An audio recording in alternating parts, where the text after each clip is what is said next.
Good morning, millennials. Welcome back to the Morning Toast. Happy Wednesday, hump day. I can't Oh my even say it God. like you. I didn't even realize it was hump day. Thank you so much for reminding me that Right? it's hump day. It's Wednesday Happy hump here. day, Yeah. everyone. Make sure to hump someone you love. I will be spending the late afternoon humping my dog, Theo, who's right behind me, positioned in his love sack. He has been loving the love sack recently. Do to Theodora. Do to To Theodora. Theodora. Okay, To Theodora. Crunchy angel Dora. beautiful, precious Dora. Precious Chairman Dora. The song kind of doesn't work over Zoom. I was listening to it back yesterday and we were so off. Just want you guys to know, when we do it IRL, when we're back in the studio, it hits so hard. It fucking slaps. You guys are in for a treat. It'll give you chills down your spine. How 100 chilling it is. 100%. As you can see behind me, I am changing my sheets today. Very exciting day over here in my household. How about you? How you doing? That's a big day. I'm doing good. It was yesterday was one of the more difficult days in quarantine for me because we were so busy. And then when I wasn't busy, I was just looking forward to watching TV mindlessly, and I was just so bored. I could not put one thing on the TV without rolling over onto my phone 5 minutes later and totally forgetting about what was on TV. I started the new season of 13 Reasons Why, and I want to finish it because it's the last season and there's a lot of controversy. I've heard a lot of people talking about it, but I literally couldn't get through the first episode. It was just so mind-numbingly boring. And it's fourth season again. It's the same fucking thing. It's who died? Yeah, no, not for me. I actually did not have that issue yesterday because I finished the book for the redheads, loved it, fabulous book. And then I binge watched some more of Real Housewives of Potomac, and it's just so good. I finally have met and gotten to know Monique Samuels, and I stan, and I ship her and Chris. Please don't tell me anything I'm not saying that anything. might happen to that. I have no idea where the seasons go. I don't really know any spoilers. So watching it all and that's my dream way to watch Housewives, is to binge watch episode after episode, which we don't get to do on this show. So I'm just truly having a ball. And it's I have so many opinions about things that happened. I guess it's 2016, 2017 that probably nobody cares about now, but I'm just loving it. No, I'm so jealous of that first time experience you're having. You're just this virgin who doesn't even know what's happening. Monique was such a fabulous addition to the show. She is just so gorgeous, and her and her husband are so cute. Have you met Candace yet? I don't think so. Oh, okay. I thought they came on at the same season, but maybe they didn't. I'm curious to hear your thoughts on her as well. Okay, cool. I can't wait. I also love that Monique came on the show, moved to Potomac on the show, bought a house on the show. It's the house that we saw, and I was I need to be looking at this house every day. It's such a farm gem and vibe, and I hope that they do wind up moving into it. It's just with Housewives, I always get a pit because it's all happens before the fall, and then there's a divorce, and then everyone loses all their money, and I'm just really hoping that that's not what's going to happen for these women. No, also a trend on Housewives is that a lot of the women live above their means simply because they're on TV and want to put forth this lifestyle. And then that just offsets a spiral of financial troubles. We've seen it literally one too many times, but you'll say, I don't want to spoil it. Okay. But it's okay. Good. I think I know one spoiler about Karen Huger, but I don't know. I'm not saying anything. Everything else is new to me, so it is so fabulous. I am enjoying it so much, and I just I'm trying to carve out free time for myself so that I can watch it. But I'm strangely so busy. We're recording the redheads today. It's just, and whenever we record the redheads, it's literally a 12-hour job. So I need to find some time for myself and the ladies of Potomac. As married women, we'll never have that first dating someone butterfly feeling, but sometimes every now and then you find a TV show that gives you that feeling where it's you cannot wait to get home and watch TV. You will push off all other plans. You get this excitement. And I had that with Desperate Housewives, and I honestly haven't had it since. And I'm so jealous and happy for you that you are having that butterfly moment.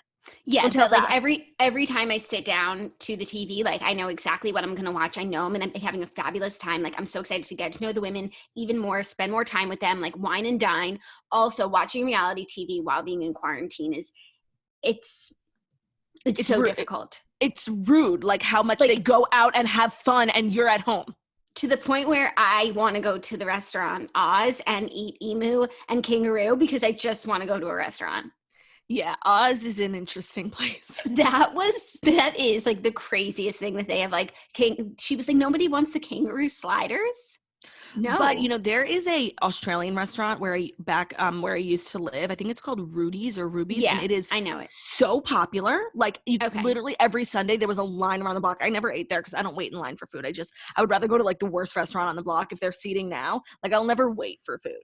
Oh, of course, but Ashley Darby should go down to that restaurant and see what they're doing. And the fact that her husband like won't budge on the email, I just, I He's a can't. proud Australian, Jackie. It's honestly like a really funny, interesting storyline, like Yeah. about their Australian restaurant that's just a little too gamey. He's so weird, Michael. Like he ruins and makes the show. Like he's that polarizing. Yeah.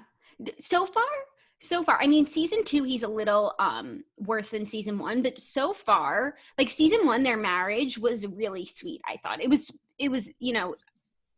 not what you would expect, but I thought that they had a really good bedrock of marriage.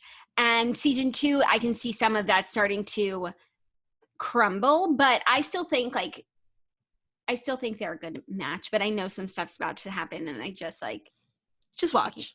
I know. We have a very busy, long show because it's Wednesday, which means we're doing Dear Toasters. We also are going to recap the Vanderpump Rules reunion, which aired last night, and talk about a lot of the Vanderpump Rules drama. So it's going to be a very Pump Rules heavy episode. I also watched last week, and I never got a chance to discuss the Jeffrey Epstein documentary, and I have so many thoughts that I would love to share, and I would love to hear what everyone else thinks. And then also we'll recap. Did you watch Watch What Happens Live last night? I watched some of it. And I'm really halfway good. through the Jeffrey Epstein documentary. I just have like a lot on my plate right now. And unfortunately, things are taking a back Mr. seat. Epstein just got pushed to the side. Okay, well, that's okay. I'll fill you in. I'll do. So I think we should just jump right in because we have kind of like a busy day of stories. We have a busy day of stories. So without further ado, here are the fast 5 stories that you need to know before you wake up and take a bite out of your morning toast. And thank you, Jackie. I would just like to take a minute. I have something really important to say. And it's important because I think I will, if I don't say it, I might fall ill with a case of RDH. Because I would be remiss. I would be devastated. I might even, like, not to be dramatic, I might be heartbroken if I don't let everyone know that today's episode is brought to you by Policy Genius. There's never a bad time to save money. But now more than ever, finding smart ways to put some cash back in your pocket can make a huge difference. One way to do that is to simply save on the things you already pay for, like home insurance. If you own a home, reshopping your home insurance rates with Policy Genius could save you a good chunk of change. And the best part is you barely need to lift a finger to do it. My favorite. First, head to policygenius.com and answer a few quick questions about yourself and your property. Then Policy Genius will compare your policy against options from top insurers to make sure you're getting the right home insurance coverage at the best possible price. If Policy Genius finds you a better rate than what you're currently paying, they'll do all the work and get you switched. If you own a car too, Policy Genius will compare your home and auto policies around different insurers and even mix and match to find you savings. They've saved their customers an average of $1,127 per year just by doing that. So if you'd like to put a little cash back in your pocket right now, see how much you can save by reshopping your home insurance rates at policygenius.com. That's policygenius.com. Thank you, Policy Genius, for sponsoring today's episode. Let's dive right in. Love it. Okay, first story, the big story of the day. Vanderpump Rules has fired Stassi, Schroeder, and Kristen Doty for racist actions. 1 week after former Vanderpump Rules cast member Faith Stowers revealed that the 2 of the show's original cast members, Stassi and Kristen, had reported her to the police for a crime she'd had nothing to do with. A Bravo spokesperson confirmed to Variety that Schroeder and Doty won't return to the show. Additionally, new cast members Max Boyens and Brett Caprioni, whose past racist tweets were uncovered after the most recent season premiered in January, also will not return.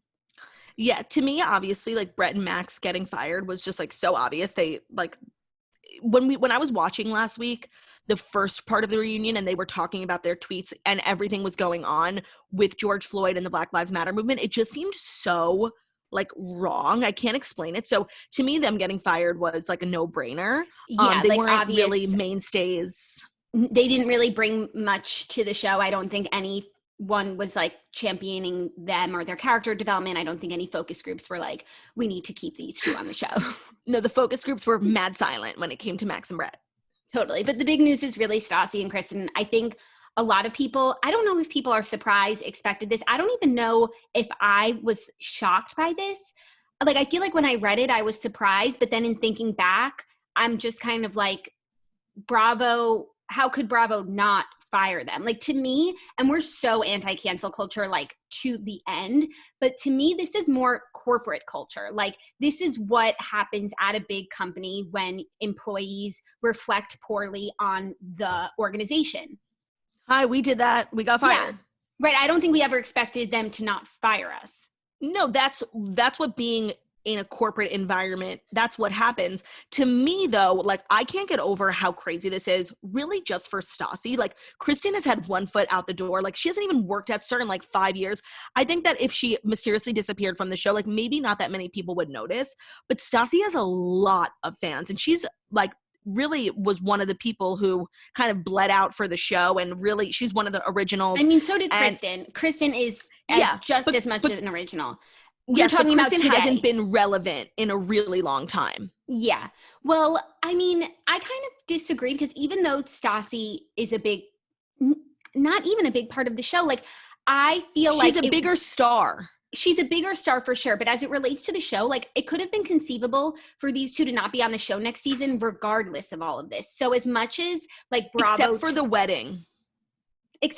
But I have to be honest, watching Jax and Brittany's wedding was the low point of this season for me when thinking back on it, because when I was watching the reunion and they're talking about Tom and the best man, and I'm like, oh my God, I'm not going there. I'm not going there again. And even the engagement, the 4-episode lead up to Stassi and Beau's engagement, like, yeah, I thought we wanted to see them all grow up, but now, like, watching these activities, it's just not interesting. And so yesterday, before I watched the reunion, I was like, you know, this is like, they're just going to overhaul the show completely after this. But then I was watching the reunion, and even though this season was not good, and I think also they're responding to some of those criticisms from fans, like, this season was not good, like, there has to be change in the cast members. I was watching the reunion, and I was like, there is something about this show that is inherently good and interesting and entertaining. Bravo has a lot of, like, work to do, and I think that just firing these 4 people was a no-brainer for them. Yeah, but I also don't know if it's going to satiate those who critique Bravo, because Bravo has a lot of kind of problematic castmates, problematic shows, like problematic moments, like Luann showing up in blackface, and like it became like a joke, and it, like, no one ever really spoke about it in a serious way. And I think that this was like a long-awaited action from Bravo. People have been complaining for a long time about a lot of castmates from Bravo, not just Vanderpump Rules, and not just diversity on Vanderpump Rules, but diversity in all the shows. Like, Garcelle is now the first Black Real Housewives of Beverly Hills. How is that possible? There's been 10 seasons. Like, I think that a lot of people might say that this isn't enough. Yeah, I would agree with that. And they're being very public about the firing, kind of like they just don't want to be associated with this. But it's important to remember that Stassi, this isn't a story that necessarily was hidden or got exposed. It was on a very public podcast. People spoke about it in 2017, and Bravo did nothing about it. Right. So now, I mean, I guess they can't not do nothing about it. But to me, like, Faith had some other things to say about some of the other people on the show, and some characters that really the show doesn't exist without. And Bravo didn't fire that person, you know? So, like, when you look at it all together, it's like, this seems like the obvious choice that they made. And they really didn't have to upheave the show, because these 4 characters are really irrelevant to the way the storyline will move forward after this reunion. Yeah, but and also, as it relates to Stassi, because she really is the biggest star, she has so much going on. And this morning I was going to say, like, just because Stassi's fired from Vanderpump Rules doesn't necessarily mean that she's canceled. Like, she has a podcast, she has a book, she has a second book coming out, she has a show and a tour. Whether or not she's canceled will depend on what she does after this, you know, and whether her fans are understanding and accepting and forgiving and willing to give her some grace and some room to continue to grow. But this morning you sent me something that was kind of crazy, that the podcast, where her podcast is hosted, radio.com, got a statement that they, like, are no longer doing Straight Up with Stassi, and the catalog has come down. Now, I always assumed that Stassi owned her podcast, and I still think that she might. Maybe she's just not with that network anymore, and she'll bring her podcast back elsewhere. She could do it on SoundCloud. Podcasts are free. Anybody can upload them.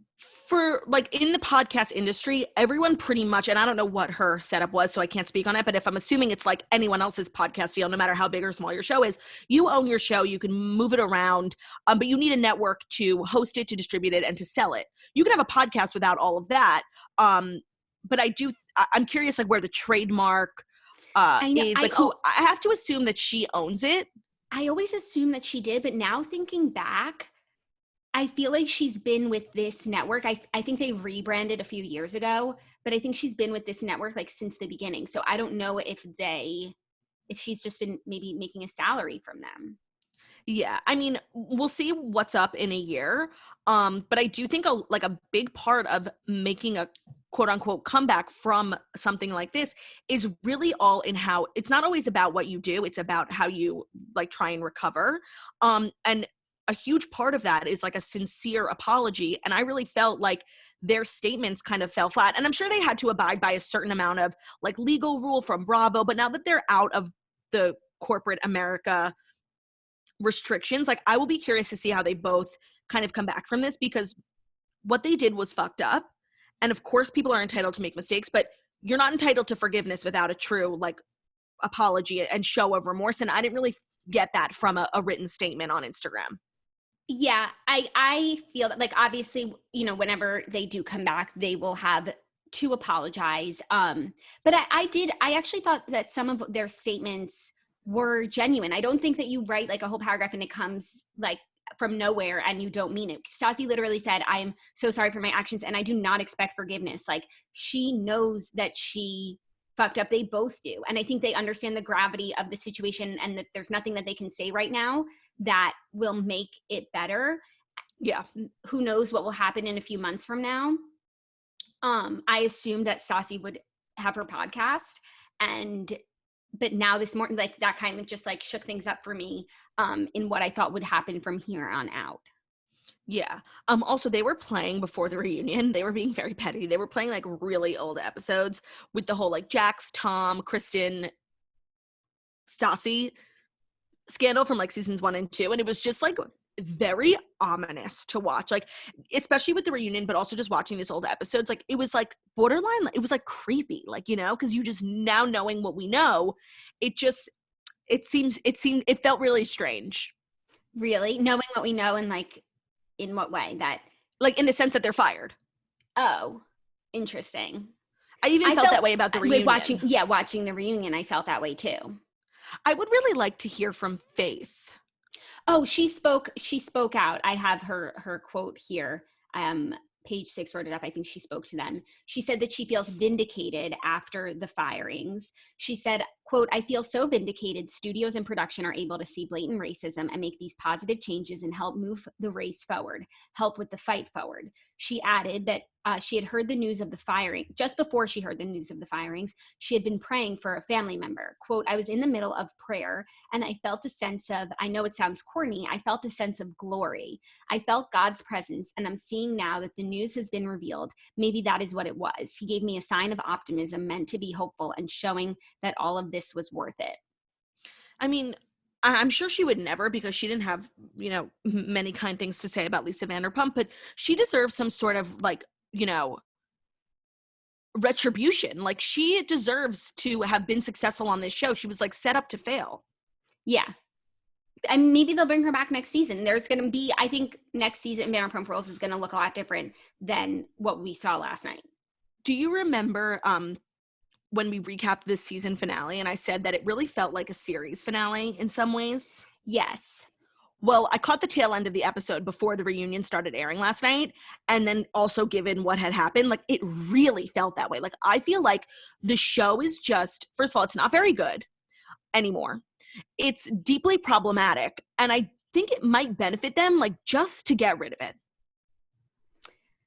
You don't think they could just revamp it like with a whole new next gen cast? I think what people kind of expect to happen is that it will become like Tom and Tom will become almost like the Lisa Vanderpumps of the next generation. People will be working in their restaurant, and then you can hire as many whichever servers you want.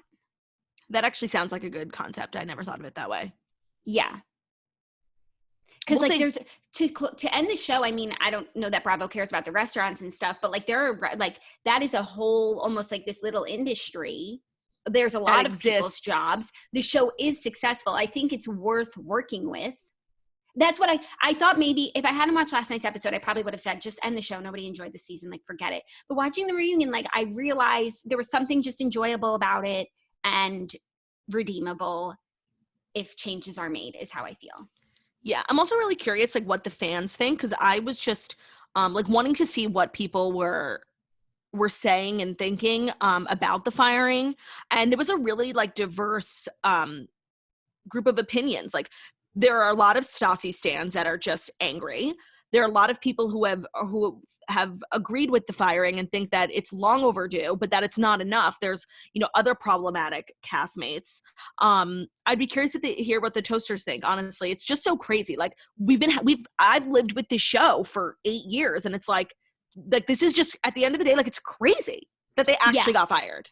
It's crazy. Okay, next story, switching gears a little bit. Coachella 2020 is reportedly canceled, another cancellation, after massive staff cuts to parent company. After rescheduling its April dates to October due to the coronavirus lockdown, the end has finally come for this year's Coachella Valley Music Art and Arts Festival, Billboard reports. This week, the parent company for Golden Voice, AEG, laid off 15% of its staffers, Wow. furloughed more than 100 people, and issued pay cuts, according to an internal memo acquired by Billboard. The memo also said it's clear that live events such as Coachella will not resume until 2021. Quote, when we are able to reopen, it will take time until we see our fans, partners, and sponsors fully return. Well, I think the first thing I want to say is I think it's terrible that people lost their jobs, because that's just terrible. And this is just like a terrible, terrible time for the job industry. Like, it's just terrible. But I'm like low-key so glad Coachella's canceled, because I don't want to go. And like part of our job is just to be like on the ground at cool shit.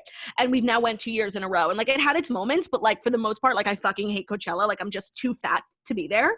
So I'm just like, this weight has been lifted. Well, not literal weight, but like this emotional burden of like thinking I have to go to Coachella in October has been lifted. Okay, but what about Stagecoach? I'm assuming this means Stagecoach too. So that is devastating, but it's collateral in my journey to not have to go to Coachella. Right. Like I'm devastated, but now I don't have to go to Palm Springs, not once, but twice. Yeah, you would rather like not go to Stagecoach than have to go to Coachella in order to go to Stagecoach.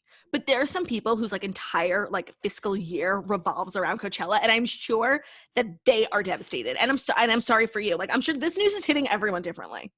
Yeah, I don't know. It's so crazy because I feel like I used to think about Coachella, and I would be like, it's just going to keep getting bigger and bigger and bigger. Like, when will it ever stop? Not that it should stop, but like, they say all good things must come to an end. So I'm like, a bubble bursts. Right. I'm like, how it's just going to keep going forever like this, but nothing is forever. And now I see like how all good things come to an end. Yeah, I just feel like there are a lot of brands that rely on festival season, like, to exist, like they're centered around like Revolve. Like there are a lot of brands. Well, Revolve is bigger, but there are a lot of brands that like are, I am sure that a lot of their revenue is like incumbent upon festival season and like the whole festival vibe. I just think this is going to, hurt a lot of different industries besides just this particular event. Yes, I would agree with that. But I think brands, they spend a lot of money on Coachella and then they make money, but they just won't be spending that money. And maybe they'll be saving. Maybe. I just think that this is so crazy because when they announced like in March that Coachella was being moved to October, it felt so far away. We're like, oh, we'll be in the clear by then. And then slowly people were like, I don't know if October is going to work. I don't know. October is like kind of close. And now it's like October's around the corner and it's most definitely getting canceled. And it's just, I just honestly, I can't believe how long this entire thing has gone on when we thought maybe, it was going to be like a month, but now it's like, it's going to probably like start to finish, like probably be a year. But would it have been canceled? Like, is it, if they didn't have these pay cuts and layoffs and furloughs, would it have been canceled due to coronavirus, like restrictions and gatherings in October? I don't know. That's an interesting call. I just think that no live events are going to happen in 2020. Concerts, whatever other live events there are. But you know what I mean? Like, I don't think it's going to happen. I think Broadway plans to come back in the fall. I think interesting. that's what I had read.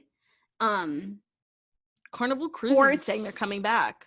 Sports are working on coming back. I was watching Zach records the show PTI, and it came on like when one of my programs finished. It was just like on in the background. It was quite interesting.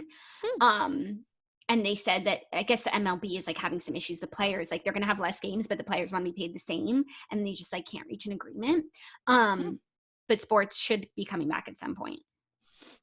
Well, I never thought I'd miss the day where like Ben was watching 4 hours of sports a night, but now he's just like up my ass. Like when I'm watching Vanderpump Rules, being like, well, who's that?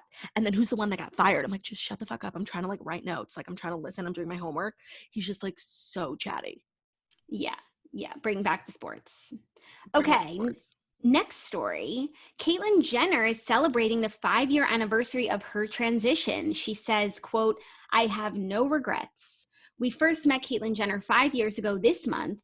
Call me Caitlyn," she declared on the cover of Vanity Fair. Then she sat down with Diane Sawyer and later appeared on her own reality show, I Am Kate. She talks about the process of transitioning, but she felt truly seen when she held her driver's license photo in July of 2015. It was so emotional, Jenner tells People. She did a People magazine exclusive with some glamour shots.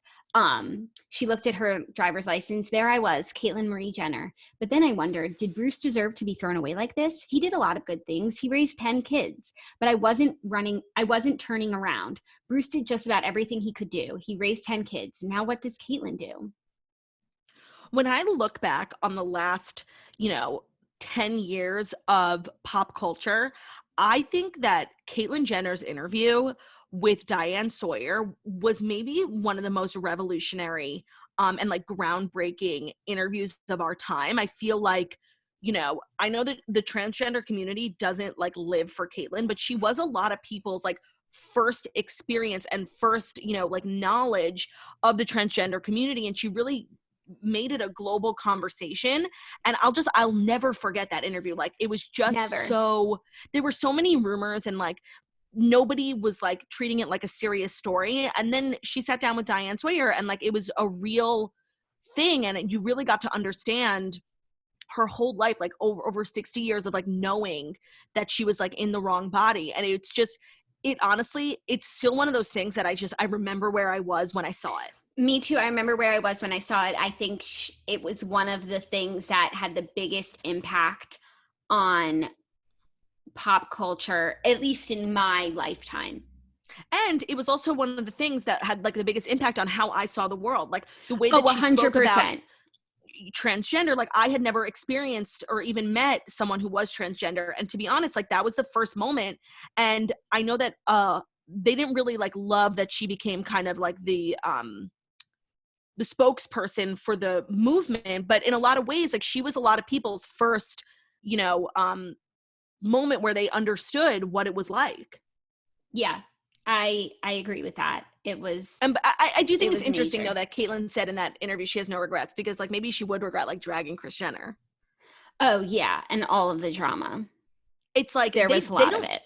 Do they talk? Where I don't know where we ever like ended on that.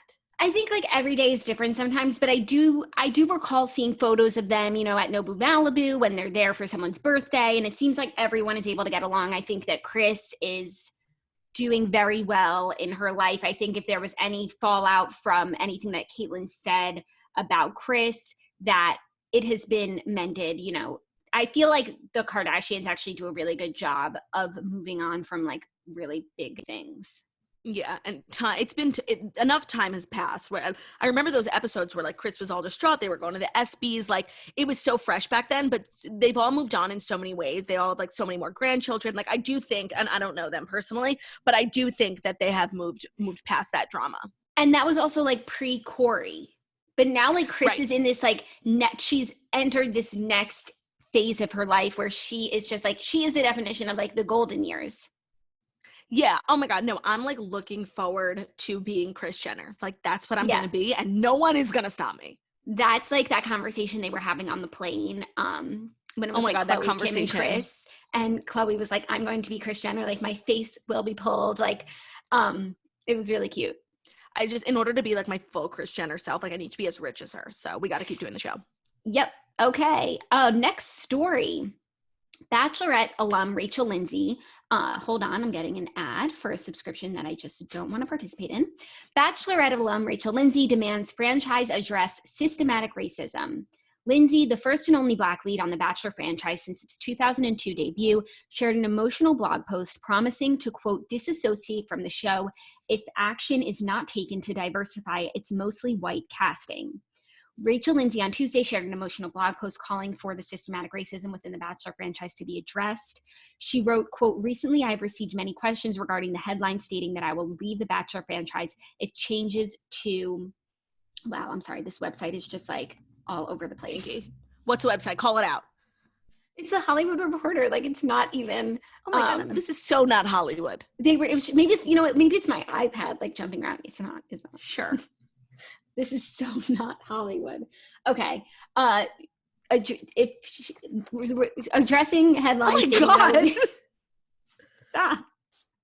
Recently, I've received many questions regarding the headline stating that I will leave the Bachelor franchise if changes to address the lack of diversity in lead roles are not established, she wrote.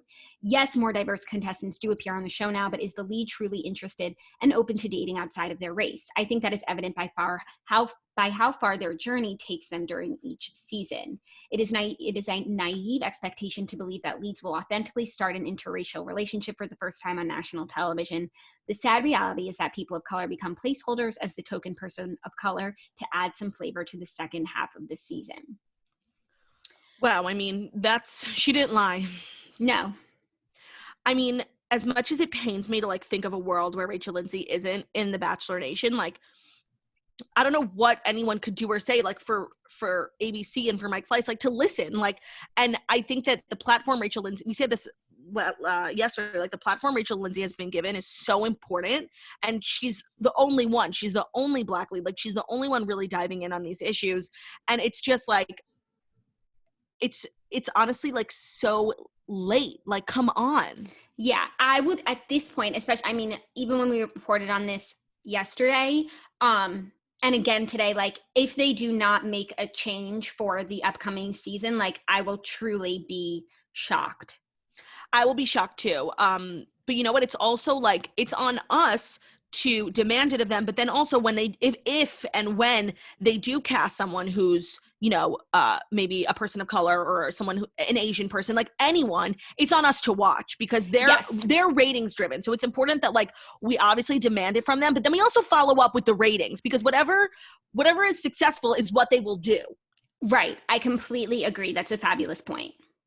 I don't want Rachel Lindsay to leave Bachelor Nation. Like, I think she's so important, but at the same time, like, she needs to make her point. And I support her. I support her as well, completely. But she does the Bachelor podcast. Like, she actually is there. She has her hand in everything. Like, she does sports. She has another podcast. Like, but she's pretty like involved in the Bachelor stuff. Yeah. So it'll be a huge loss for the entire Bachelor Nation if she decides to step away. I agree. They even had her on last season when they addressed some of the comments that the girls were getting and like the bullying within Bachelor Nation. She's an amazing role model. Yeah. And I think we'll see what ABC does. I don't know like when they would announce anything like this, but I have faith that they'll do the right thing. No, I hope. Well, this is like where we're at the crossroads. Like, and when talking about Bravo, it's like, are they just going to do one thing to like satiate people? Or are they going to really enact real change? So it's like Bravo firing Kristen and Stassi, like obviously it's a step in the right direction, but they still have a lot of problems at the network. And it's like, what is ABC going to do? Are they going to like put on a show and just pretend like they're listening to the people? Or are they actually going to listen to the people? Yeah. We'll see. I agree. Okay, well, fifth and final story is a little beverage news. Okay, pineapple Pepsi is now available in the U.S. after gaining popularity in Japan. Pepsi is known for introducing exciting flavors, and the latest one sounds like the ultimate summer drink. Pepsi with a splash of pineapple juice was recently spotted at Walmart. A pineapple-flavored Pepsi was first released in Japan in 2019 to major success, although it's unclear whether it's the same recipe. Hell to the no, to the no, no, no. Hell to the no, hell to the no. No, absolutely not. This is, and I've actually recently made the transition. We are no longer a Diet Coke household. I don't know if I've actually stated this on the show officially. You haven't stated that. We have recently transitioned. We are no longer a Diet Coke home. We are a Diet Pepsi home. And to be honest, it's something that was like eating me up inside for like ever. And the only person I ever really told was Margot, and she kind of agreed with me. It's like, of course, like from a branding perspective, like Diet Coke is like chic and sleek, but it's like, yeah, it's like a vibe. From a taste level, like Diet Pepsi is so much better. Like it's sweeter, like it's literally just better. And I feel like when I used to go to restaurants and they were like, oh, we don't have Coke, is Diet Pepsi okay? I would be like, yeah, and secretly like really excited about it, like and I just decided to like not be embarrassed of who I am and just lead with my heart. And so we have tons of like bottles and cans of soda in our house, and we've recently changed over completely. We are a Diet Pepsi home. We are a Coke free house, and it's been really fabulous. I'm not gonna lie, I'm not even like embarrassed anymore. Wow, I'm so proud of you that you're Coke free. I'm 3 months off Coke. I'm 3 months off Coke. I happen to disagree with you because I truly love the taste of Diet Coke. But now I do see you, and I love that you're leading with your heart and leading with honesty and like stopping to pretending to being someone that you're not. Yeah, I feel like I spent a huge part of my life like just trying to be like cool and like do what I thought everyone wanted me to do, and that stops today. Well, you know what? I'm just proud of you for standing up for what you believe. Thank you. That's Claudia. That's beautiful.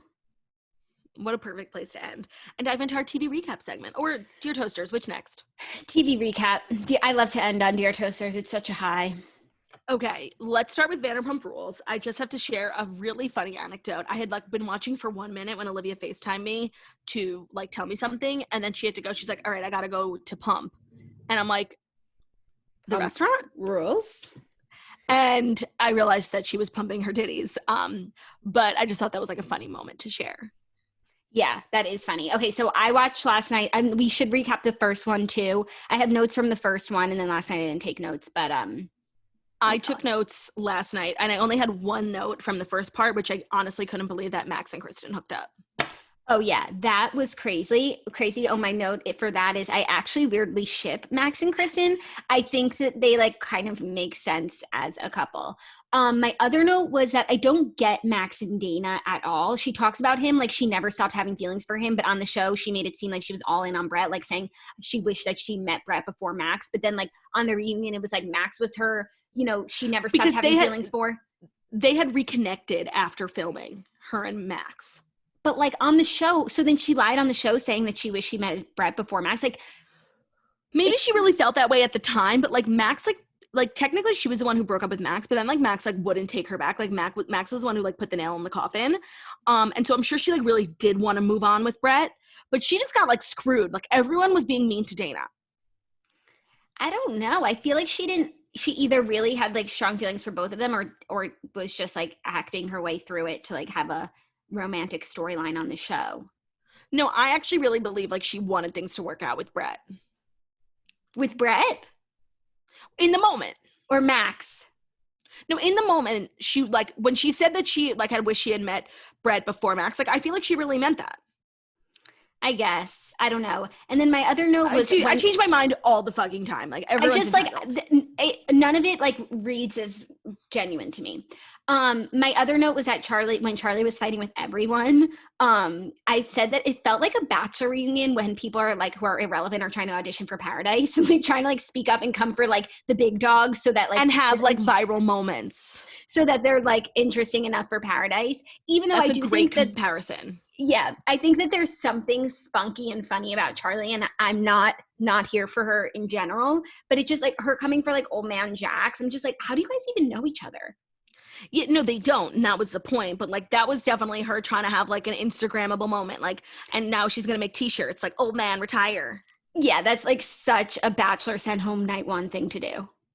Okay, so I want to run through the storylines from last night because I actually found a lot of them to be very interesting. And the first one I wanted to talk about was when they were talking about Sheena and Dana. And Sheena, like the whole season was like really mean to Dana, especially in the beginning when she just started. But I feel like maybe I'm just becoming like a Sheena apologist, but I feel like she gave an actual really good explanation. She said, I'm so tired of like being the one person who's nice to all the new girls. And she didn't say it outright, but it's like, honestly, and she said that like Dana reminded her of like Lala and Stassi, and it's like she was really one of the only ones who was so nice to Lala, and then like Lala like totally surpassed her and like became friends with all the OGs, and like she's now considered like a cool girl. Maybe she just didn't want to have that happen again, and I kind of understood it. I understood that until someone was like, yeah, but you were so nice to Charlie and like we're up her butt obsessed with her. So it was just you taking your own shit out on Dana, who even though she might remind you of someone else, like she's her own person and you were mean to her, and that's on you. Yeah, I just got the vibe that like Dana reminded Sheena of Lala a lot, and she didn't want to like. Remember when Sheena was crying at that birthday party like 2 seasons ago because all the girls were becoming friends with Lala, and she was right. Yeah, no, I think it's not that Dana reminds her of Lala. It's like she saw immediately that Dana is just like everything of the sort, and she's like, oh, another one. Like, I'm not gonna prop you up. Like, I know you'll get there on your own, and I'm not gonna be stepped on the way. So even though I love Dana and I'm not for anyone like not being nice to the new girls, I like kind of understood Sheena's like twisted thinking. Yes, I agree with that. In the words of Lisa Vanderpump, I certainly don't condone it, but I understand it. Okay. What did she say that about? She said that about oh, that's so funny. It's from an old episode I was watching. It was when Tom and Jack started fighting at Sheena's engagement party. Because Jack took up with Kristen. Old. Yeah. I watched it right before the reunion, so it was like fresh in my brain. That's crazy. At Sheena's engagement party, like, and Sheena's like in the corner sobbing after singing Good as Gold. It was honestly iconic. Like those were the days. Yes, exactly. And like I feel like because we had those days, everyone thinks that like we need to. And also this and then another point I just have quickly, because we had all of that history, people think that like we need to continue on this journey. But like no, at a certain point you graduate, and you can graduate from Vanderpump Rules and go on to, you know, do other things. Also, I feel like something that made Vanderpump Rules great, but ultimately is kind of like the demise of what we're watching now, is like all of the existing history between all of the castmates, that like they had these long friendships. And so even when they would fight over petty shit, they would always, you know, like they are sisters, like Kristen and Stassi, and hooking up with Jackson, like you couldn't understand it, but they have this like deep friendship. I no longer feel that that is important in order to have a successful reality show, because like sometimes those long friendships develop on a show because these are people who are going to be in your life every day, but like it's just different. Like watching Potomac, like some of the new people, they're meeting each other for the first time, and like they're having like cast member altercations, and like that's interesting too. So I feel like they were harping so hard on like these historic friendships until they're driving them into the ground and then wondering why we're not friends anymore. Yeah. The other interesting thing that happened was Sheena and Max admitting that when they had went to Palm Springs, like they had made out, and like she tried to give him a blowjob. And again, I'm a Sheena apologist, but I could not apologize for this. Like that was when Max and Dana were like working things out. Yeah, like just because you're comfortable with someone else's boyfriend, like doesn't mean that that is okay behavior.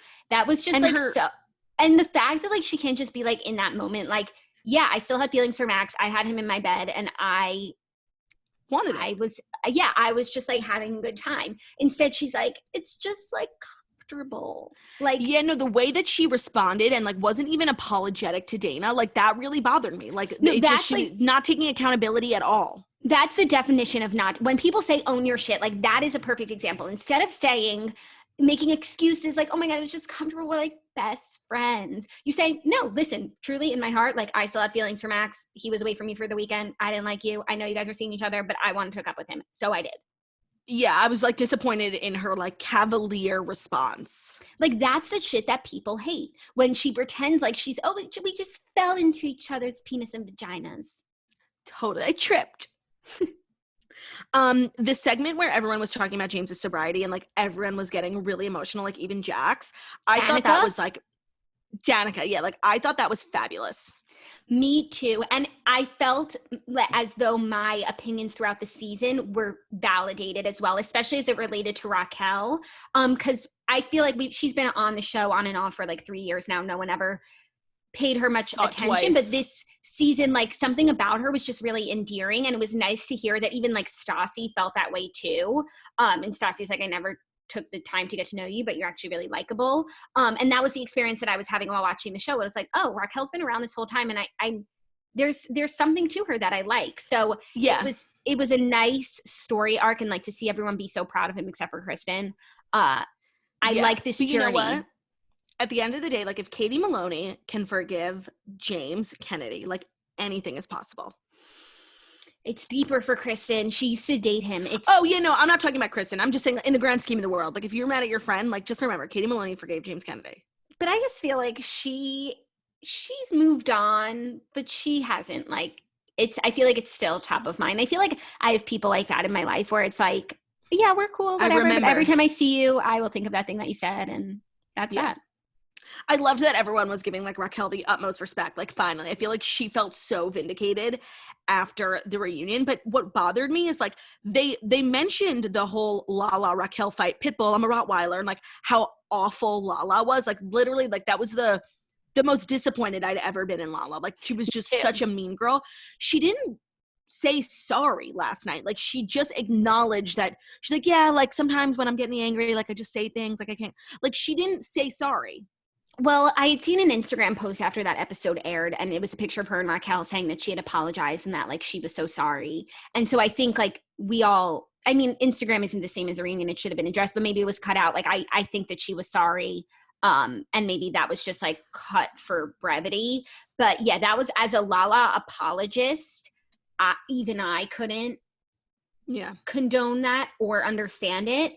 And to see her like be so hard on herself and recognize that in her. And what I thought she said that was so poignant when she was like, I thought that getting sober would like fix a lot of those things. I thought these things were happening because I was drinking. And now I'm realizing that it's something within me that I need to deal with. I thought that was really brave of her to say.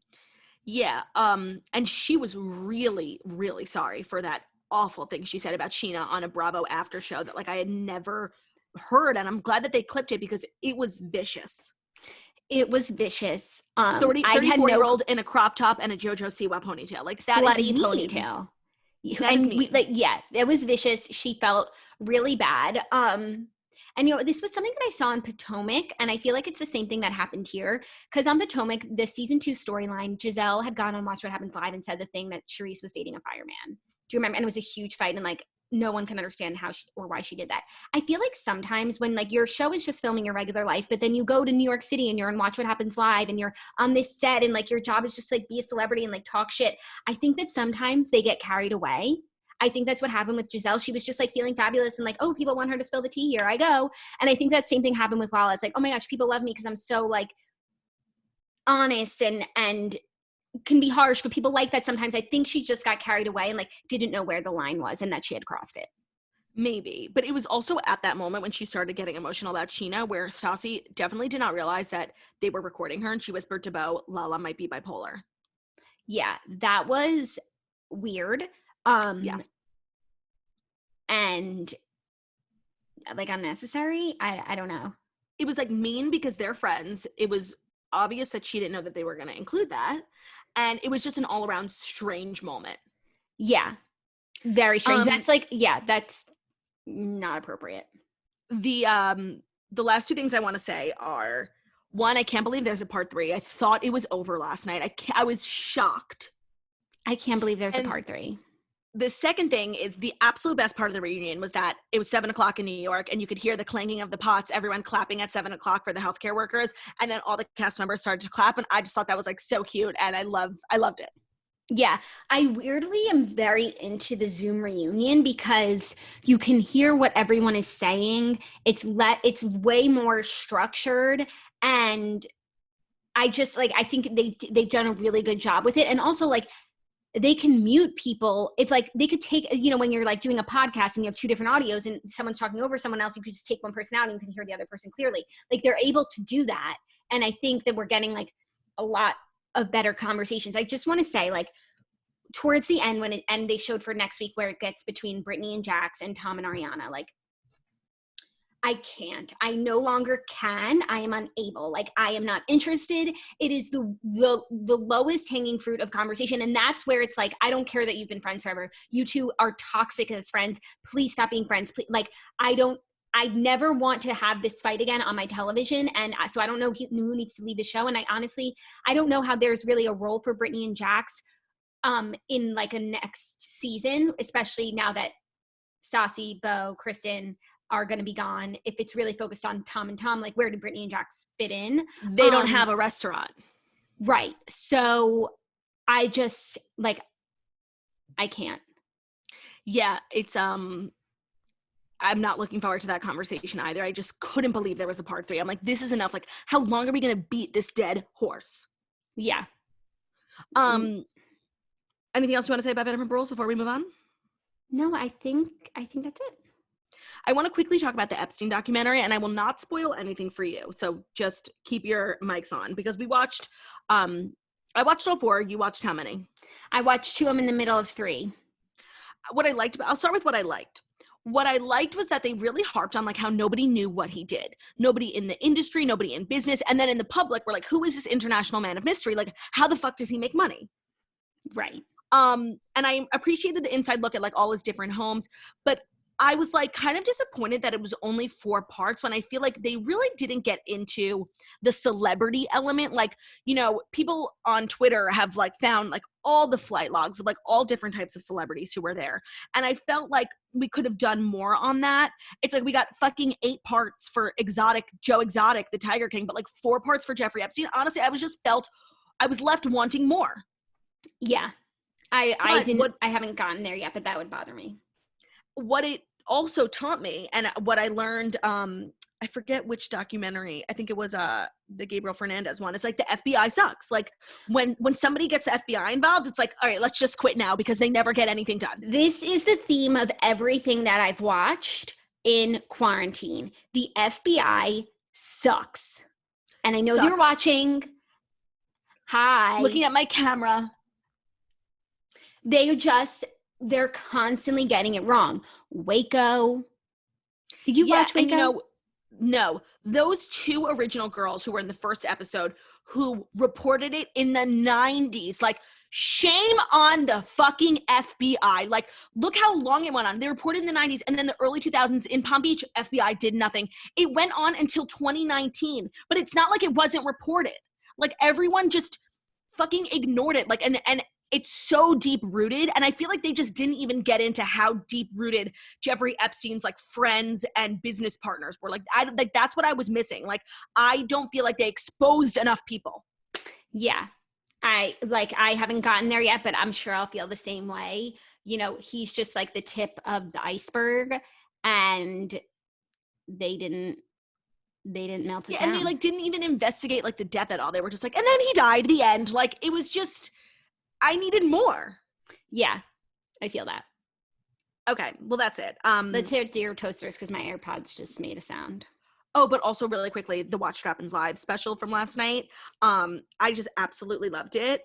I wanted to just quote one thing that W. Kamau Bell said, which really resonated with me, and I feel like might resonate for people who are listening, because Andy was like, what do you say to white people who like maybe are afraid to get involved in the conversation for fear of saying something wrong, or, you know, are afraid to just like talk about it because it's uncomfortable? And W. Kamau Bell was like, you should be like, you're probably going to say something wrong. You're not going to get everything right, but say sorry when you say something wrong and then move on. Don't be afraid to speak up because of it. Just understand why what you said was problematic and move on. And I just thought it was like a great like human way of talking about this issue, and I loved it. And W. Kamau Bell was like living for Portia. Like, Portia was just like, Andy would ask her a question and she went on, like, she just didn't stop. And W. Kamau was like literally in his little Zoom box, like, yes, like, it was just, she's just everything. And I said it before, but like, she's just making her grandfather proud, and she's still like funny and entertaining and glamorous while also being so smart. Like, I just think like she has really cemented herself like in the Housewives Hall of Fame for me, and in like the Human Being Hall of Fame. Yes. Those were my 2 notes. Great. Love it. Dear Toasters is our advice segment. If you ever want to write in, please email us, deartoasters@gmail.com. We always keep it anonymous, so you don't have to worry about that, and we will talk about anything from boyfriend troubles, work troubles, quarantine troubles, anything. Deartoasters@gmail.com. Let's jump right in. Hi, ladies. So my boyfriend of 7 years went out with a friend one night. He was messaging me when he left his house and said he was going to hang out with his friend. I assumed he was going to his friend's house since I told him to stay there for the night as drinking is involved. After a few messages, I never heard back. I texted him asking if he made it to the friend's house okay. Nothing. Me being the anxious person that I am, I began to watch his location and saw he was at a local strip club in the area. Now, a little backstory. We've had a conversation before about how I feel about him going to strip clubs. I told him I wasn't sure how I would feel if he ever went. Also, there have been trust issues in the past.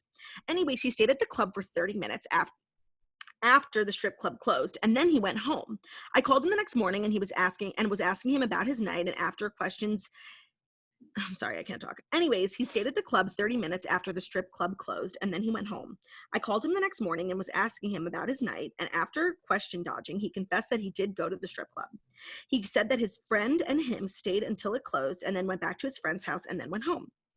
After speaking with his friend's girlfriend, I found out that this friend actually left the club after arriving because his girlfriend cussed him out. So my boyfriend was alone at the strip club for hours and stayed after it closed, and then lied about his friend being there with him and lied about going to his friend's house afterwards. He just went home because I have his location. My question for y'all: how do you feel about strip clubs and relationships? Also, am I overreacting about the situation? He said the reason he lied to me is because he can't do anything right in this relationship. I love you, and thanks for the podcast during these hard times. That was a very roundabout way. A piece of work he is. Yeah. It shouldn't be that hard to like find out where your boyfriend is, you know? No, and you know what? Like, if you can't trust your partner, like, you don't have a good relationship. The fact that he would lie straight to your face. And by the way, the way I feel about strip clubs, like if Zach wanted to go to a strip club with his friends or he was going, like he would tell me and I would feel great about it. Like, what an entertaining way to spend yeah. Oh my God, no, I'm too insecure. Like, I love strip clubs. Like, 11 in Miami is my favorite place, and like Ben knows, like, I'm allowed to go, but like he is like must sit in the corner. No, but like if Ben were on a bachelor party and like the group were going to a strip club, you're gonna tell your husband that he can't go? Yes, I am. I just don't want him knowing that there are like breasts out there that are different than mine. Do you know what I mean? But like he knows that already. No, he doesn't. He doesn't know. He knows. No, I'm sorry. Like, it's just a big, but you know what? Like, not to be like so braggy and annoying, but like Ben is like so sweet. Like, he would literally never go. And if he did, like, he would literally send me a video of himself in the corner, like, cause he's like a weenie. So I don't have this problem, but I'm sympathizing for the girl that does. And to be honest, the problem isn't that he went to a strip club. It's really that he lied about it. Yeah. Like if your man is going to strip clubs and lying, like you have a problem. If he's going to strip clubs with his friend, he's telling you and saying, babe, like the boys are going to a strip club. Like, do you mind if I go? And you like say, yes, that's healthy. Like strip clubs are always going to be there and men are going to want to go. But it's just the way he went about it, that he lied to you, that he makes you feel crazy, that he said he can't do anything right in this relationship, like playing the victim. Like, I'm sorry, but I hate your boyfriend. Yeah, hate your boyfriend. But for girls who maybe, I actually totally rethought my stance on strip clubs. For girls who may not want their husbands or boyfriends going to strip clubs, I think a fabulous thing is to offer to go together. Because yes. I've actually, now that I think about it, I don't know if I've ever been in a strip club without Ben. And I've been at a lot of strip clubs all over this country. New Orleans, Florida, New York, tons of places. So I think that it's a great bonding experience. I agree. But like when we were in Miami, we went to 11 just girls. Like if Ben were on a bachelor party in Miami and they were going to 11, what would you have to say about that? 11, I think, is a different conversation. That's where 11, Zach went. That's what I'm referring to when like Zach went on a bachelor party and he was like, we're going to 11. I was like, have a great time. I wouldn't include that because 11 is like the best club in Miami that also happens to like have strippers, but it's not like a place devoted to stripping. I think that we can't talk. I don't think we can use that example. I don't. Okay. If they were say they were in a bachelor party in Scottsdale and they were going to the strip club, but like that's what you do on a bachelor party. No, I know. I just like, or say they were in Vegas and they're on the strip, they're going to the strip. You know, I don't know. I feel like you'll just have to ask me on the day. Like, depending on how I'm feeling, I would either be like, yes, Ben, get them titties, or literally, I'm going to strap you to this chair. And it's like, if you have plans to be going to the strip club, like sometime soon, like you better make the week before count. You know, you better keep me in a good mood so that I'm like, fabulous, go. I'm great. I don't think I can make blanket statements because my opinion is changing so much as I'm talking about it. And I'm sure it would just be like on the night. And it's like, if I have fabulous plans, like you can go do whatever you want. But if I'm sitting at home and you're at a fucking strip club, absolutely not. Yeah, I think it's all time and place. It's the way that you ask, but you definitely speak to your partner of 7 years about it. Yeah. Okay, next one. Dear Toasters, I've been quarantined with my fiance at his mom's house for the past month, and for the most part, everything's going great. She's a little older, she's in her late 60s, and tends to be pretty conservative. Shockingly, she loves everything on Bravo, so we always bond over our love of the shows. During quarantine, we've been watching Beverly Hills and New York together, and there's been a lot of talk about blowjobs, threesomes, sex, etc. She's always appalled by the conversations and asking my opinion. It gets extremely uncomfortable because it feels like she's directing the questions to be about me and my fiance's sex life. Very awkward. So awkward that it makes me not want to watch any shows with her anymore. I don't want to come off as an asshole who doesn't want to hang out with her since this is the one thing we really bond over. She's also going through a pretty tough time, so I'm trying extra hard to be a good daughter-in-law. Do I keep watching with her and ride out these uncomfortable conversations, or do I act like a bitch and stop watching with her? Sincerely, a girl who doesn't want to talk about BJ's with her mother-in-law. Okay. Definitely keep watching with her. Like, it's a great bonding activity. Like, yes, this is unfortunate, but I don't understand, like, what is she trying to get out of these conversations? Is she like asking, do you give the BJs and do threesomes? I think the vibe is like she's trying to sniff out if like this girl is like the housewives. But you know what? A little white lie never went anywhere. Just like pretend like you think BJs are gross and then walk back to your room and give your man a blowjob. No, but like then is she going to be thinking, wow, she doesn't even give my son a blowjob? Like, but she said she's very conservative. Okay, so honestly, just say whatever you think she wants to hear. Yeah. Make the conversation go as quickly and swiftly as possible. I feel like that is the complete right thing to do. Like, you're living in this woman's house, you don't need awkward moments. And you don't want to disrespect her, so just lie. Like, sometimes lying is the best.